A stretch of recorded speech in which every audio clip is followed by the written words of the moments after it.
You're listening to the Geek Saga podcast. This episode features audio that was recorded at a discussion panel at DragonCon 2024. Please consider backing us at patreon.com/geeksaga_entertainment for early access to these podcasts and other perks. This is the Rogue Prince Daemon Targaryen panel. Yay!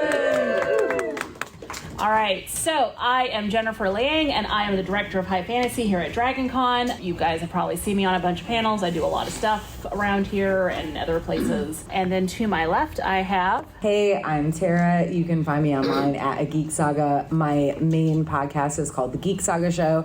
We have done a series that we call Hot D Takes for 2 seasons of House of the Dragon that have come out. I also run Ice and Fire Con, which is currently on hiatus because running an East Coast convention from the West Coast is very hard, but eventually we'll hopefully come back. So. Hi everyone, my name is Rebecca Fant. I'm just a general hype fantasy enthusiast. I love all things Game of Thrones, Lord of the Rings. We just did a Witcher panel. By day, I'm a middle school teacher. That's my day job, and then, at night I get to enjoy all the high fantasy media. So.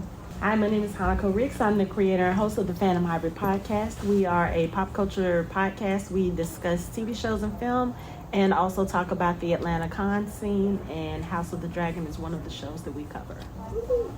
I'm Ryan Cahill, or Cahill, whatever you want to pronounce it. Whatever you want to pronounce that. Maybe I had a bit too much. But too many rum buckets. People say Cahill, and as long as you buy the book, I don't correct you. I'm the author of The Bound and the Broken, which is an epic fantasy series. And I don't really have too much more to say about myself, which is great. All right, so we're going to talk about Daemon, and we're going to play this game tomorrow, but me and my husband, we play a game at home after we watch an episode of Game of Thrones or House of the Dragons. Who was the worst person in Westeros that night? And now we do a bracket tournament at DragonCon because that's how out of hand it got. So when House of the Dragon airs, we always, okay, who was the worst tonight? And Daemon never wins. I know, I'm surprised too. And you know who else is surprised? Daemon is surprised that he's not the worst person. But so, Daemon is a really interesting character because, you'd think he'd be the villain, but he's kind of not. I look at him as the platonic ideal of a Targaryen. He is charming, he is skillful, he's a great warrior, he can do all these cool things. He is loyal to his family, but also kind of jealous of them. He wants to have a relationship with a younger female relative. There's a lot going on with this guy, and he's just the essence of Targaryen, and that makes him really interesting because the Targaryens themselves are a really interesting family to discuss. And so I kind of want to pitch it to the panelists, what aspects of Daemon do you think make him the ideal Targaryen? That's a loaded question. It really is. Ideal. Okay, maybe, so I'm talking ideal in the platonic sense. When you think Targaryen, this is what you think of. I'm not talking ideal as in the ideal person, but just when you think Targaryen, this is the kind of person you have. So what kind of traits does Daemon have that fit into this mold? Well, I also think you have to consider which Targaryen ideals are you trying to focus on, because Daemon, like you said, he's very skilled in combat. He's very skilled, and not just in combat, but he, in jousting and everything, which is an entirely different thing.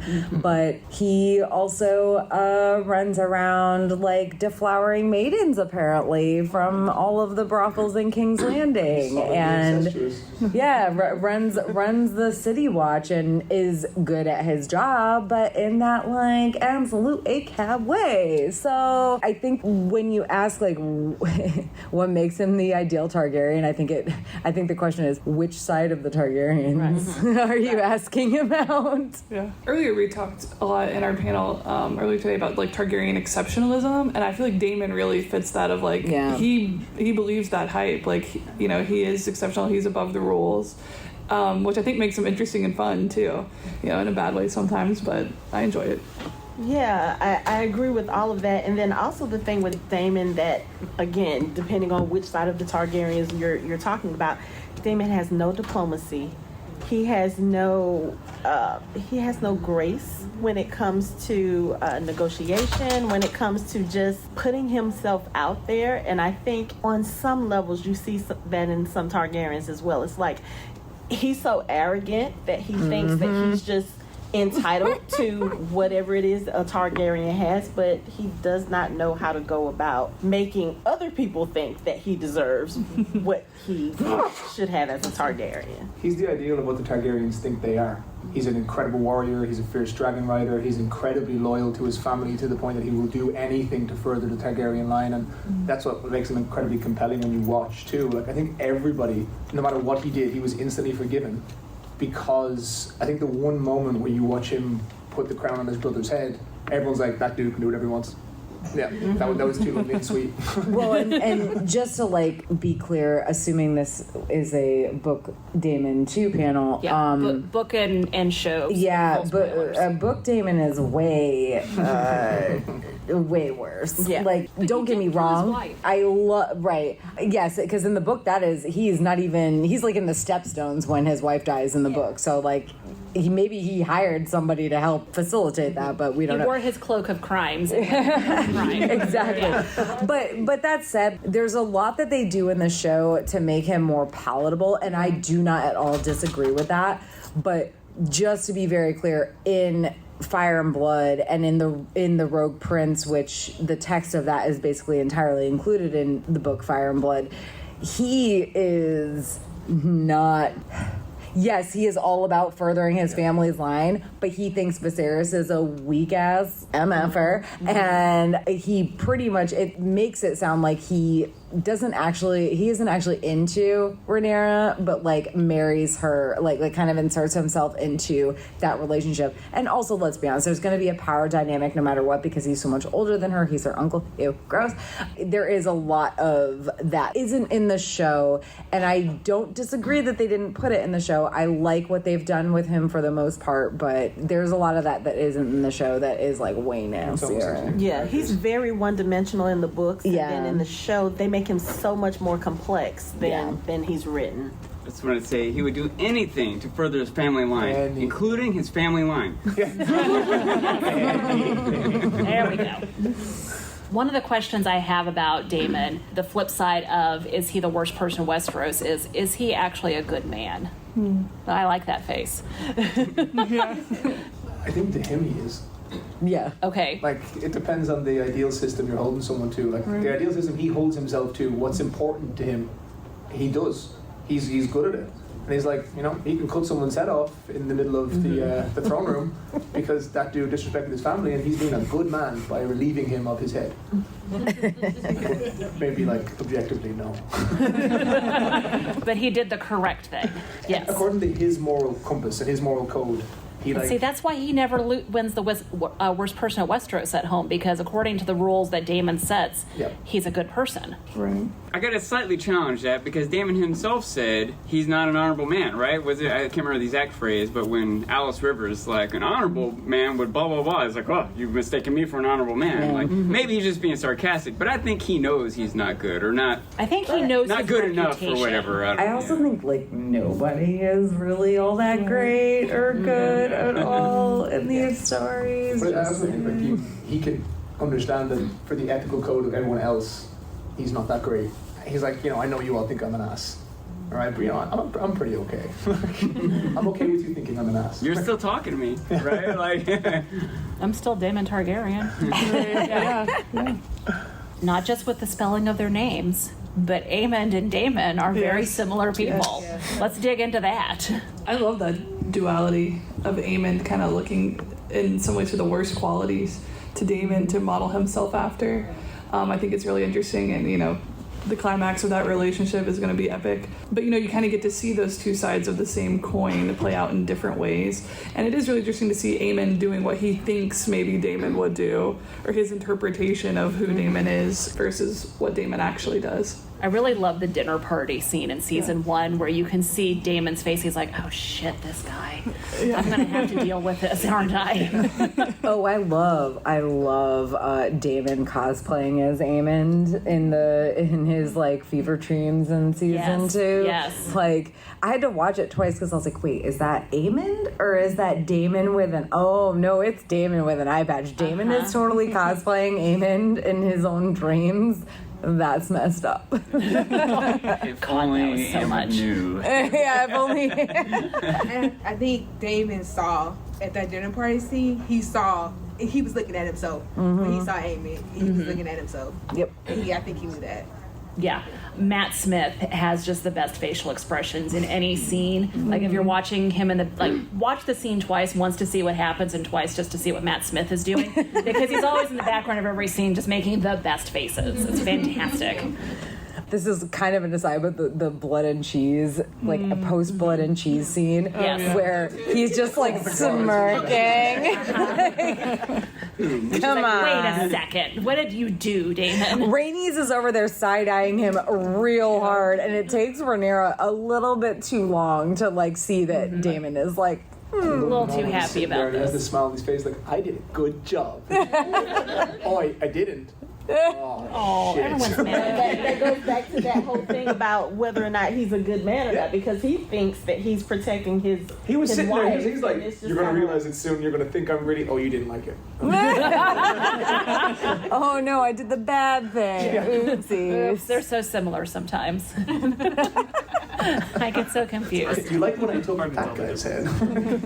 But yeah, and so like you see Aemon doing the same thing that he saw Damon do, like he's spending all the time in the brothels and down in the city, but he's not taking on a lot of responsibility until after Aegon is injured, and then he's like, okay, yeah, now I'm in charge. But you see Daemon doing other things to support Viserys rather than supplant him. Viserys is, not the greatest king, and Daemon thinks he could be so much better, but also he doesn't actively plot against him and try to murder his own brother. Right, yeah. Well, I think the difference with that is, especially what we see in the show, Damon has genuine affection for Viserys. And you see that, like, he's in conflict. He's upset because his brother has the throne. He thinks he doesn't deserve it, that he would make the better king, but he loves his brother, and that's very plain in all of the things that he does. Even when he lashes out, he comes back humble before his brother. Aemon has no love at all for Aegon, and I mean, well, and rightfully so. Let's be real. Can you blame him? Because Viserys, that love goes both ways, because you see that Viserys loves Daemon, and the only reason why he gets so frustrated with him is because Daemon acts out. Aegon is just a dick to be a dick, and to his brothers, he doesn't have that same mentality of, this is my family, I'm going to do what I need to do to protect them, and it comes out in their behavior. But it's like we were saying earlier about how essentially Aemond watches Daemon all the time, but always takes the worst pieces of him. He never takes the good pieces, and it's kind of like, it's a play on society and media and culture as well. There's a lot of the time when we glorify the wrong things. Like we see someone might complain about cursing in a book, but there's no problem with someone being disemboweled or beheaded or tortured or murdered, and we're cool with that. And like, that shouldn't be the thing we're cool with, but we are. And that's like Aemon reflecting society. When he sees Daemon, he takes all the things that are cool, but maybe not the things that are good. Well, you don't see Aemon putting in the work that Daemon does for his accomplishments. You see Daemon fighting in the Stepstones, for better or for worse. He's out there doing the work to get the recognition, or even with the gold cloaks, putting in the work to try to get them in shape. Whereas I think Aemon just expects, or he's now trying to figure out how to get what he wants without doing the work with those people that Daemon did. Listen, I would say for the worst, because with Daemon, even because he's real bad when he's leading the gold clubs. Like, he is just chopping people's hands off, pulling out people's eyes. Like, he is nasty. But okay, for the hashtag for the greater good, hashtag not all, okay. But on top of that too, like with his stuff with the Stepstones, obviously in the show they make it more like he's doing the thing for Viserys, but in Fire and Blood, Damon's doing that for himself, okay? Like, he is like, I am king of the Stepstones, and like Corlys actually crowns him king of the Stepstones in the Narrow Sea. And yeah, sure, eventually he shows back up at King's Landing and he's like, okay, bro, here's my crown. I'm like gonna give obeisance to you. But at the same time, does he really mean it? No one ever knows with Daemon. Listen, I do really like what the show has done with Daemon, how they have made him quite a bit more palatable, because he is the rogue prince for a reason. And it's not, rogue sounds like it could be like a cutesy fun thing, but with Daemon it really wasn't, in my opinion, in the text. But in the show, they have made him more palatable. I was going to say, Aemon hasn't had as much time to do the work yet either, right? True. Daemon's had like 20 years or on him or whatever. He's still a teenager, right? Aemon is still a teenager. Yes, but I mean, if you look at Damon's history as a teenager, he started early. Yeah. But I mean, Aemon, I don't know if it counts as the work, burning down a point. Oh my God. Aemon, when you look at it though as well, he didn't put in that kind of work, but they did it really well in the second season where they show his grasp of Valyrian, and you show that he thinks he's better than Aegon because he is. He practices. He's all practicing the time being to be a better sword Targaryen. fighter, he's trying to be the best Targaryen he can be, and that's the thing he's taken from Daemon. He works hard on his histories. He works hard on his language. He understands the culture. And then what they did really well in the show, I don't know, we're not doing spoilers, No, go ahead and do spoilers. Yeah, so but just like when it comes towards the end, what I love is you can actually see how much more capable he is than Aegon, but because of Aegon's bullying, by the time he actually gets the chance, he's so vindictive and so screwed up that he just doesn't care anymore. And like you could see, I like how they use that as like a foil with Daemon in the show, because it actually shows you're using Aemon to show how much better Daemon is. And like the two scenes of them side by side where they both kiss their injured brother on the head, and one of them is from genuine affection and one of them is like, I will fucking kill you. I can kill you anytime I want. Yeah. It's incredible character work. Yeah. No, and I really love how they do all that mirroring with them. Daemon supports Viserys and gives up his crown to him, and Aemon tries to murder his brother, and good times. To be fair, even if you say that Viserys wasn't a good king, which doesn't agree, show Viserys, I'm sorry, our king, holla. But even if you don't care for Viserys as a king and think he made mistakes, which of course every human does, okay, Aegon is terrible. Oh yeah, no, he's bad at his job. Is terrible. I mean, he's not just bad at his job; he's just bad. Period. It's kind of derailing it. I know it's meant to be like a Daemon Targaryen panel, not like everyone, but like I love how they did it. Like when you go through in the start, and he's like, he doesn't want it, and he's horrible. You see some of the stuff that he's done, and like the dude is not a nice human being.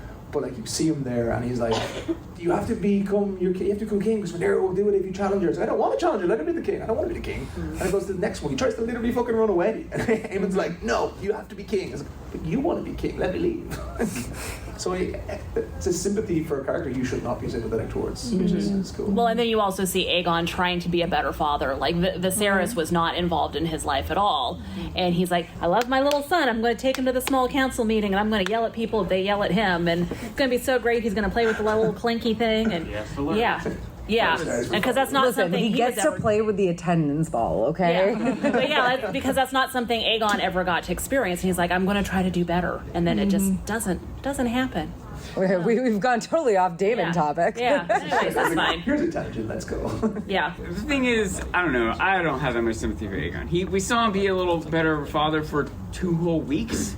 He was a crappy father for his kid's whole life, and for 2 whole weeks he was good. I don't know, man. Anyway, we should talk about Daemon. Yeah. Anyway, back on subject. Like make a change. Speaking of being a better father, is Daemon a good father? Yeah, that's a good question. We don't know because they don't show us. They don't show us him. Well, guess what? We're getting Ray Nettles. Yeah. Let's be real. So in the books, Nettles is a possible Targaryen bastard, or possibly not. She doesn't have the hair or the eyes or anything, so there's like a lot of kind of theories that maybe she doesn't have Targaryen blood at all, and she just trains Sheep Stealer of her own accord, right? But she is an entirely different person who is, even if she is Targaryen, she is super distantly related to Daemon. And there's a whole theory, or not even theory, there's the whole thing in Fire and Blood where, okay, well, maybe Daemon and Nettles are a thing. Well, that's obviously not happening because his freaking daughter. Well, but that said, one of the lines I noted this when I was like rereading The Rogue Prince in preparation for this panel. But one of the lines was like, one of the maesters was like that Daemon treats Nettles as a father would a daughter, essentially. So I feel like the showrunners went with that. And also, let's be real, like, we have to combine characters. I understand that to an extent. I do weep for the loss of Nettles because Nettles I is feel wonderful. Right. I feel like I would have loved that. But all of that said, when we're talking about like the possibility of Daemon being a good father, this is one of his daughters who is literally off in the Vale, very likely going to be the person who trains or who rides Sheep Stealer. And I mean, I would assume we're going to get a Daemon and Rhaena story, like a father-daughter Ray Nettles story from that, where instead of it being, oh, Daemon is cheating on Rhaenyra with Nettles, that he is just bonding with his daughter and they're fighting together and everything. And to be honest, I really like that idea. And I like the idea that Daemon, who maybe hasn't been necessarily a bad or absent father, is actually going to have this like amazing like bond with one of his daughters. And obviously this is all like theorizing, but I do think that it's very likely that that's where they're going. I 100% agree. And I have mixed feelings about that potential change. I always preferred the version of Nettles that was more of like a daughter to Daemon anyway, so I'm okay with that, and I think it does bring out an interesting side to him. I will miss, I was looking forward to some of like, the divide between Rhaenyra and Daemon and some of the paranoia there in that relationship. I'll miss that, but I'm okay with the change in the sense that I always like that version of him anyway, and it brings out a different side to him, which I think is needed. I am anti-cheating paranoia always, so that's why I'm kind of like, no, I like this better. I think like the Daemon they created in the show you'd break like the internal consistency of who he is if he started doing that, because his whole thing, the Daemon they created, would never betray someone. Like, I'm sure he probably does some weird shit, like, but the whole point is, part of his big character thing is family, supporting them, even though he turns around all the time, like Rhaenyra is like, oh, I could kind of take that. No, I won't take the crown. I'll be good. I'll be a good boy. But I think the thing with Daemon is, as far as him being a parent, one of the things that the show has done is like we've seen scenes with him and Baela. Because she's a dragon rider, you see him spending time with her when she's younger, before Laena dies. But I'm sitting here racking my brain. I don't think you've ever seen him interact at all with Rhaena. No. So for him to now, because she may claim Sheep Stealer and then become a dragon rider, if he is to now form a bond with her, like, it's a bit late, bro. Oh yeah, no, let me be very clear. I'm not saying he's a good father. I'm saying he's like a, I don't know, less than absent father. Now, if they had kept the scene that they deleted about him comforting his daughter after oh my their God, mother died, yeah. That was a deleted scene because I remember seeing it. Yes, yeah. No, it was a Okay. deleted scene. Yeah, Okay. they didn't air it with the original show. Like, why would you take that out? Yeah, because that's a you really are- great scene, and that's one of the reasons that, like, I'm sitting here thinking, well, yeah, he does have a good relationship with his daughters because of that scene, and I just... But that's the only scene that you really see, because once his wife dies, you never see him really interacting with his girls. Like, he's in the same room, they're showing a family front, but if you think about the Targaryen dinner before Viserys dies, and then if you also think about the part where the kids were together because of the whole dragon claiming thing, he spent more time defending Rhaenyra's kids and didn't even pay attention to his own daughters. His daughters were with Rhaenys and Corlys. So it's just, because you do see Baela say that she doesn't really know her dad that well when she's talking to Jacaerys. And then even when Daemon is getting ready to leave for Harrenhal, he passes by Baela in the hallway, and she's like, "Father," and he doesn't acknowledge her. He doesn't look her way. He just keeps going, and then he goes off to Harrenhal for God knows how long. You know. Let's not bring up that whole. Yeah, but. So we do see interactions with Damon and his two older daughters from his second marriage. Do we see a lot of interaction with him and his children with Rhaenyra? Does he treat his sons differently There's than his literally daughters? nothing. No. Okay. Well, and also there's very little. Rhaenyra is playing with them with their little dragon toys. She's a good mom. Yeah, I don't discount that, but like then she sends them away, and I think he was gone before that even happened. But I don't think he would have. No. Damon has a very he has like a one-track mind, I think.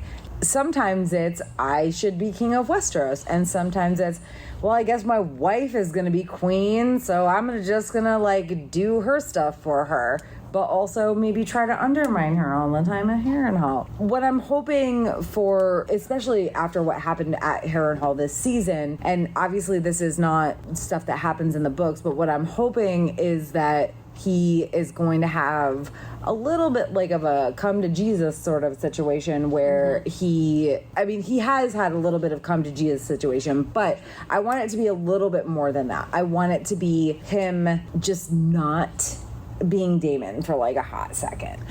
Okay? Because in the book, he goes back to Harrenhal and just like sits there waiting for Aemond to come back.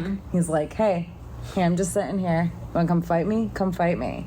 And Aemond does, and everybody dies. Which, Spoiler. listen, the show basically telegraphs that in the last episode. We are doing all spoilers, right? No, too late now.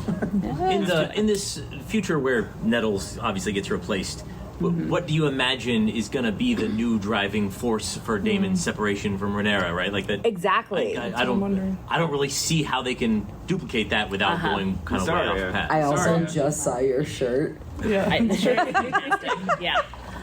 His shirt says Damon Rhaenyra support family values. Stop. It's fantastic. I think it'd be Massaria. That could be the wedge. Yeah, maybe Massaria, because like at the end of season 2, the two are super united. He's had like the vision of Song of Ice and Fire, and he's like, gotta get it together because Daenerys is coming and we gotta get ready for her.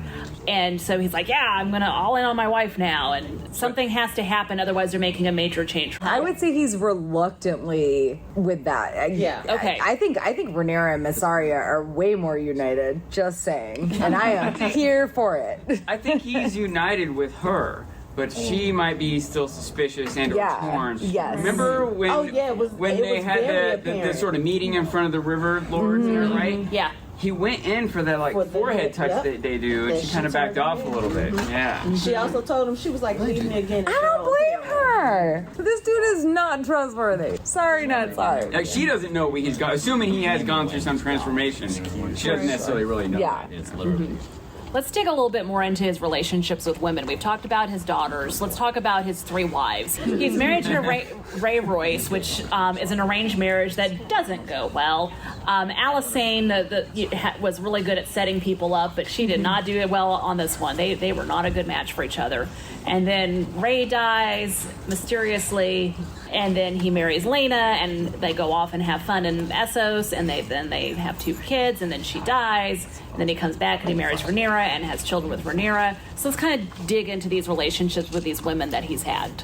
That is an interesting change for the show when they do seem to be trying to make him generally more palatable, but then they make him kill Rhea. Yeah, exactly. Smash her head in Very the nefarious. It was like, oh, we're gonna make you look like a lot better, except for this one thing where like you totally weren't even in the same country, but we're gonna make you a lot worse. You know exactly what happened there. They're in the writer's room and they're like, okay, we're gonna make him more palatable, it's gonna do this, but we need to let people know he's bad too.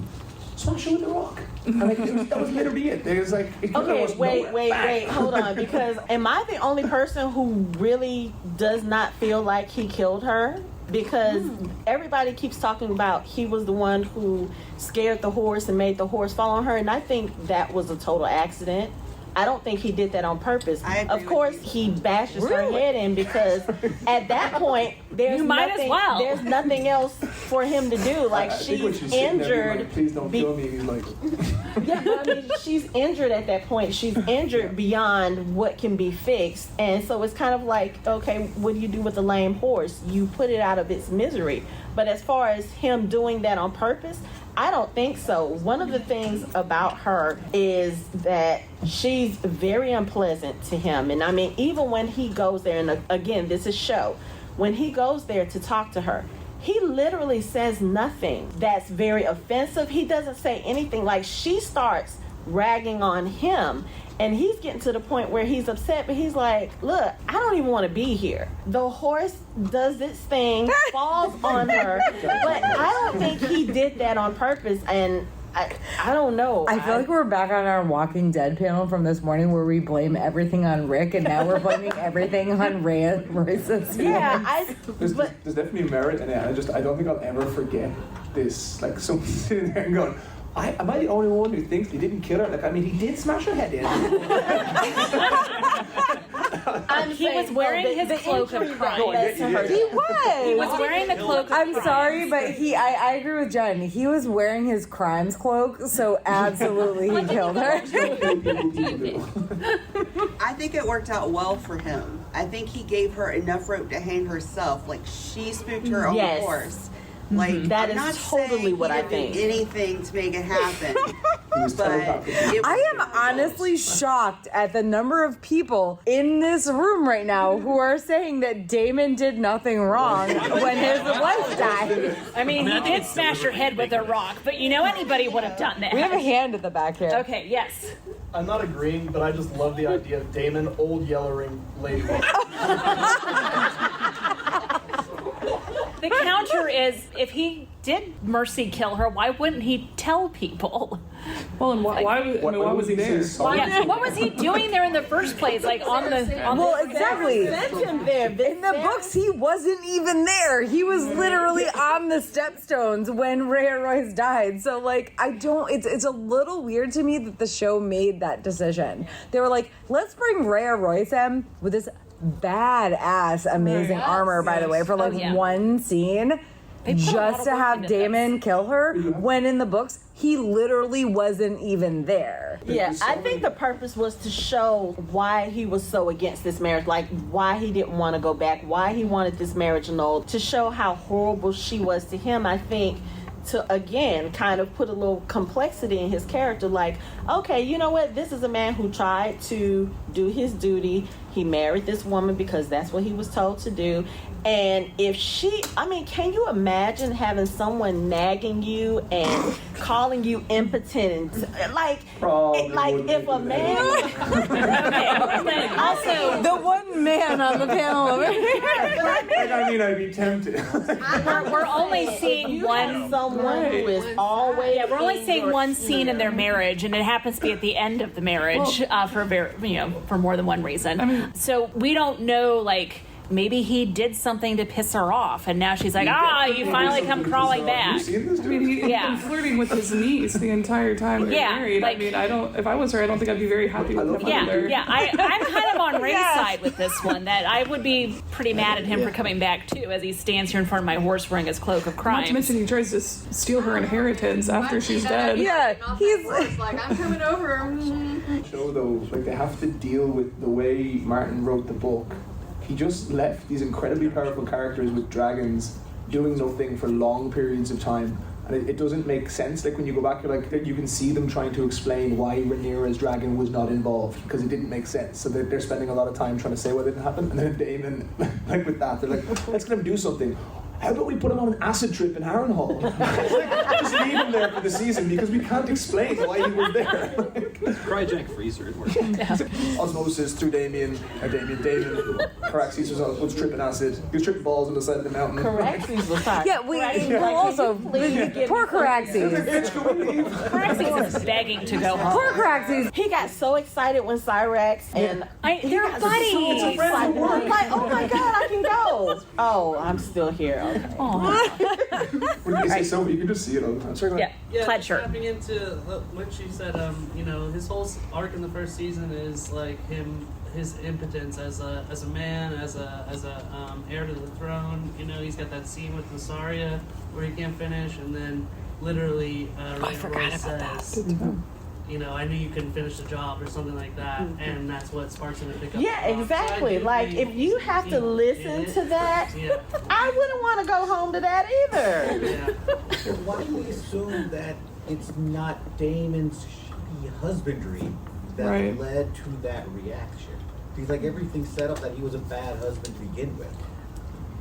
He was an absent husband. He was an absent husband. Was he a bad husband? Yeah, because he was an absent husband. I don't think there's literally anything else involved in that. He never wanted to be married to this woman in the first place, and also he had his own stuff going on. So he was an absent husband, and just so luckily happened in the books that she died. In the show, you know, he sort of murdered her. I don't know. Like, I kind of felt that he straight up murdered her, but like, y'all are making this argument that he didn't. So go back and maybe I need to rewatch that scene. But going back to your question, okay, so it could have been that he was a bad husband, but not because he was a bad husband on purpose. I mean, if you think about it, you're in a situation where this marriage has been arranged for you.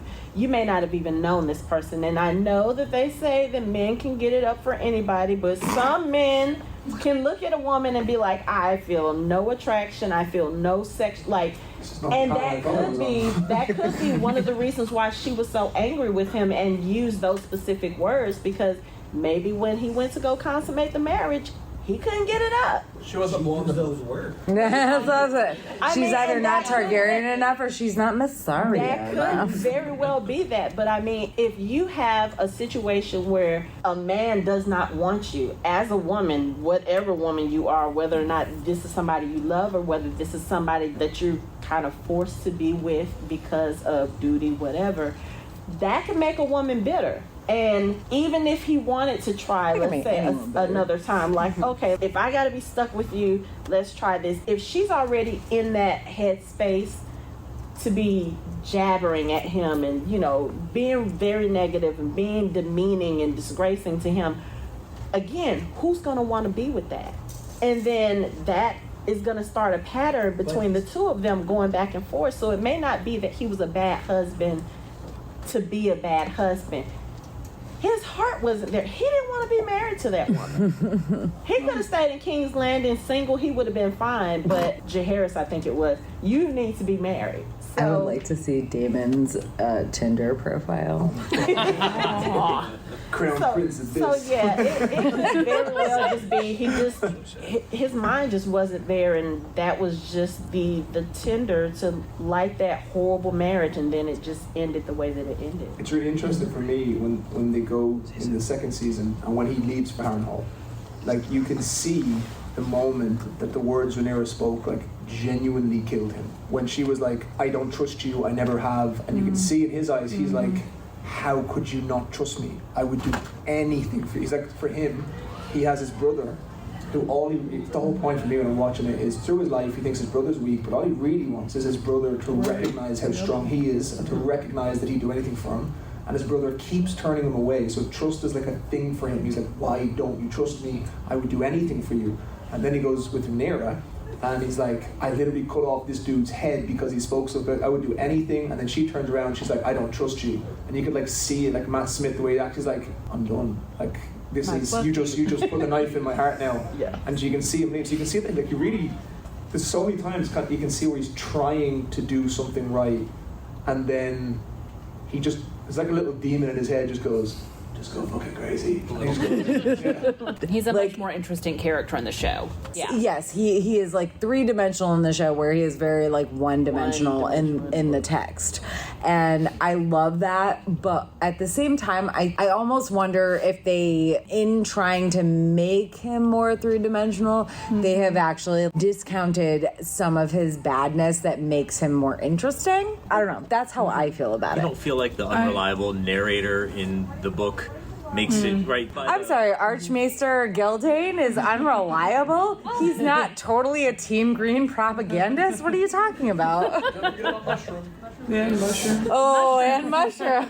Mushroom is telling truths. No, Mushroom is also a Team Green propagandist, honestly. If we really looked into it, the dirty stories that Mushroom tells are all anti-Team Black. Yeah, they are.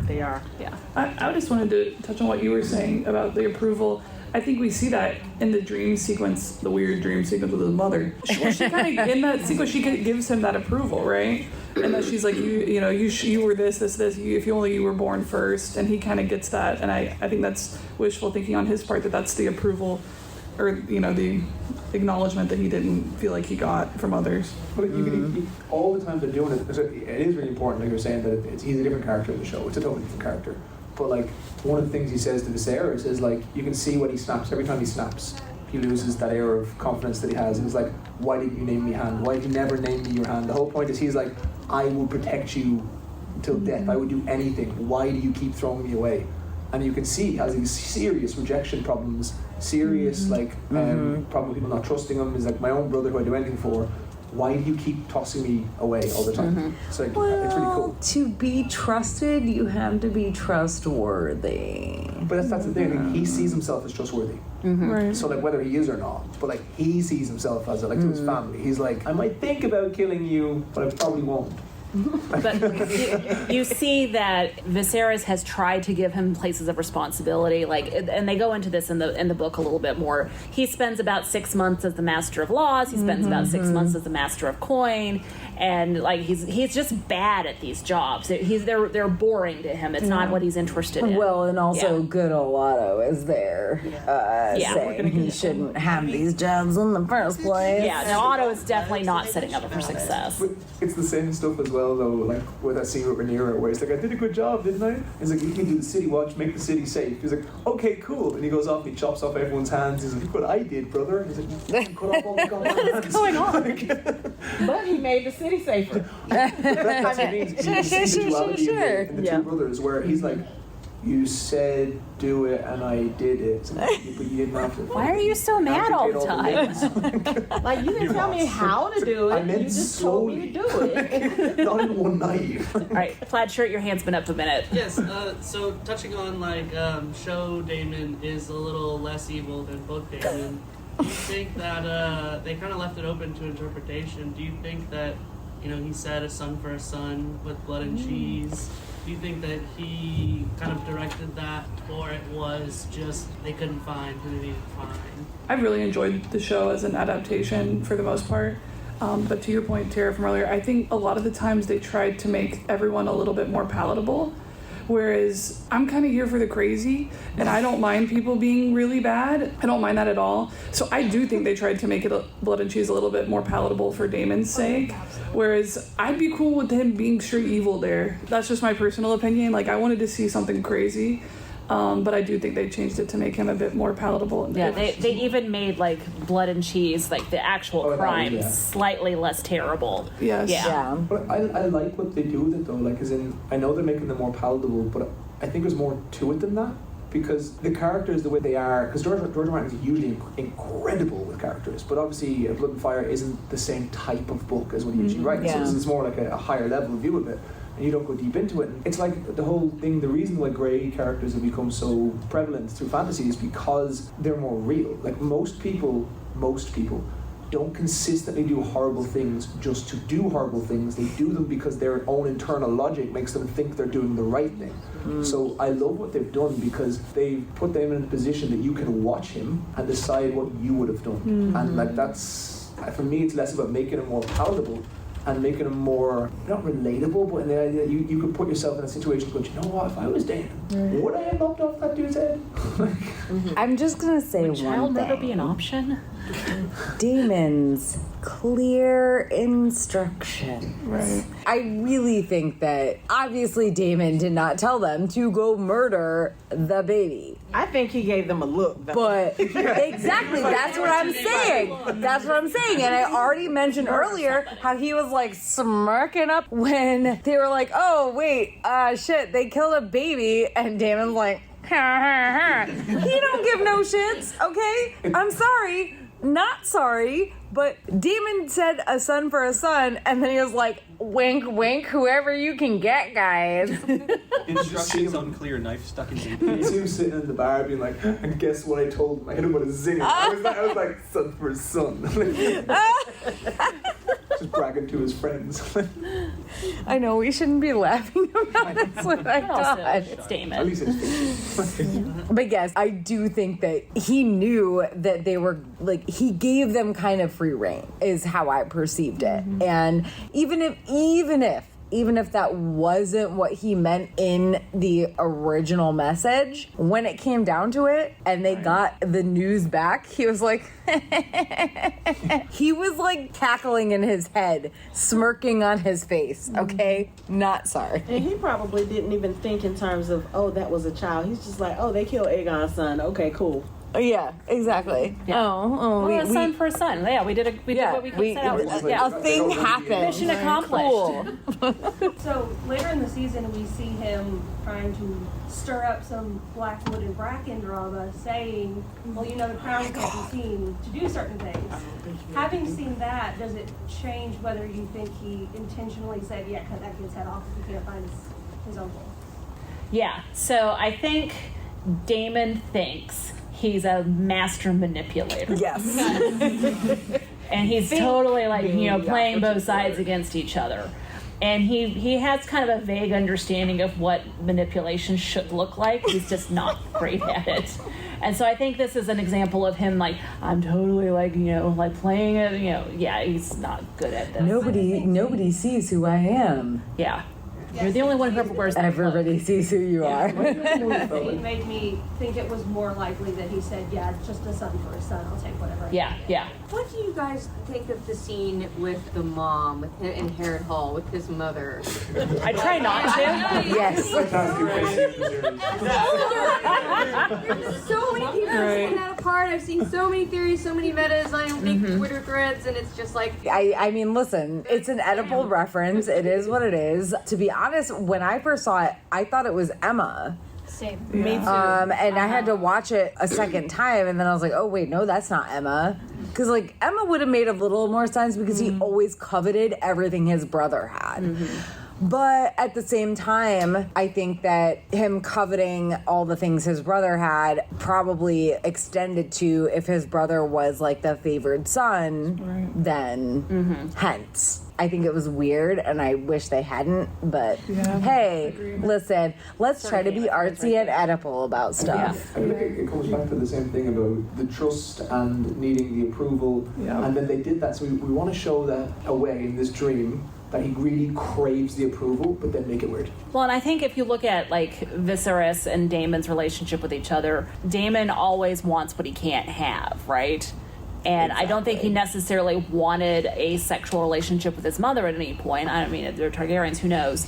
But I think he wanted some kind of relationship with his mother that he didn't have. And neither the show nor the book really go into that, but I think it's plausible that Daemon felt like he didn't get enough attention. There was some kind of like, you know, Oedipal complex going on there. Yeah. Well, it's just that approval that he never felt like he got. I think he gets it from her in that dream sequence. Personally, though, I think it's Alyssa, right? Is his mother, Alyssa Targaryen. She's so cool, her descriptions in the book. So, I don't know. Wasn't really a fan of that, but I mean, in the sense of telling the story, I guess, you know, it's an approval for her. For a cool reason. Yeah, she's so cool. When I thought it was Emma, I was like, ew. And then when I found out it was Alyssa, I was like, oh no. But it's also interesting that you see Daemon sort of replaying some of the conversations he's had with other characters. Like replaying some of his, you know, he's talking to the younger version of Rhaenyra. He's replaying a conversation he had with his brother. You know, he's probably not replaying an encounter with his mother, but he's replaying something that he didn't get when she was alive. So, open-ended question. What do you think of the kind of comparison of Viserys and Daemon to Aenys and Maegor? I think Maegor's way worse. Yeah. But it is interesting, and I love a good, like, you know, through history you see similar things happening. Like, I do enjoy that comparison. but I do think Maegor's way worse. Oh, way fucking Well, I way also freaking think, worse. like, oh wait, it's after 10 p.m. I could have said that right. People tell me, oh, you've no filter. And I'm like, you want to see the shit I don't say. I have an incredible filter.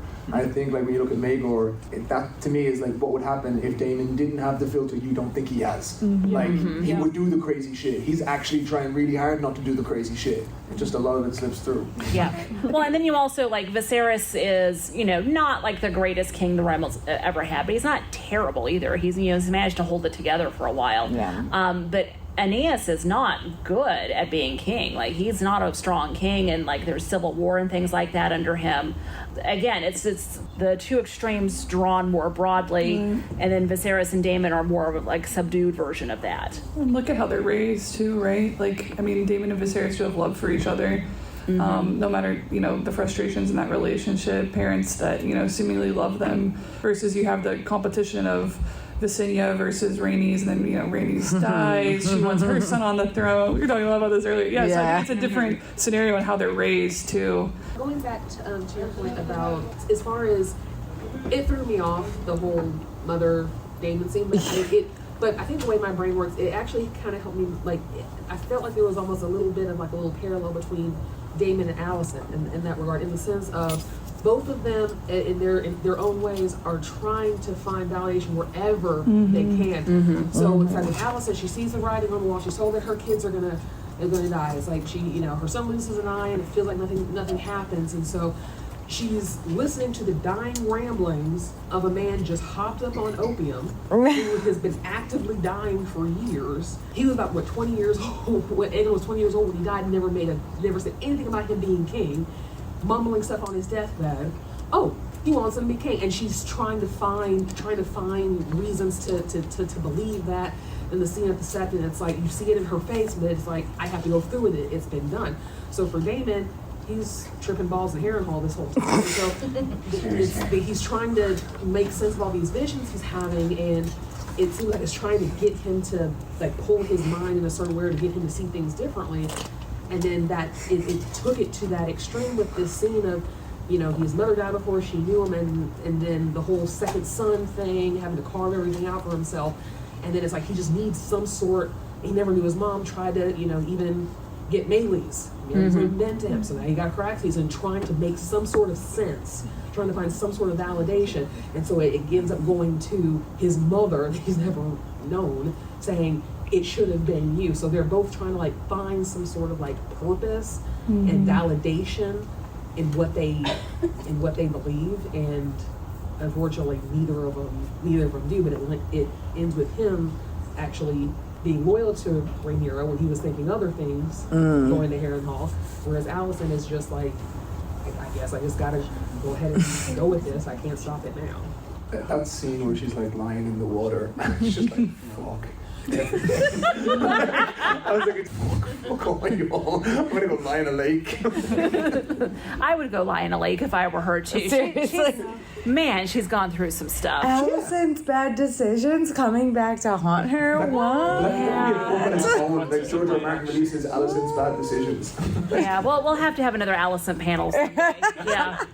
I want to go to that. Oh man, we had so much fun last year. This one? We had one last year. Oh. Yeah. And what you're saying, I feel like a lot of what he does just leads to future things that they didn't even expect, Coming out very soon, so we're going to see how George feels about all of it too. That's going to be fantastic. Okay, I know I see hands, but it is 11 o'clock. I'm sorry. So it's always when the conversation gets good that the clock changes. All right. So where can we find our lovely panelists? Where are you guys going to be next? At Geek Saga on Instagram, TikTok, Twitter, like literally all the things. I'm Rebecca. Like I said, I'm a teacher, but I do occasionally post my cosplays on my Instagram, Chewbacca Cosplay, if you want to follow.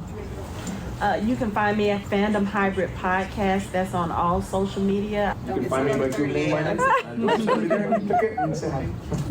You can find me by Googling my name. Aww. It was seriously like the best thing that ever happened for me in the whole writer journey. Your name is my mom and being like, Mom, what the fuck is wrong with you? What is it? And I was like, Google me. I did it. That is fun. Thank you for listening to the Geek Saga podcast. If you like what you heard, please check out other Geek Saga entertainment endeavors, including the Sagas and Sass webcast and podcast and Ice and Fire Con.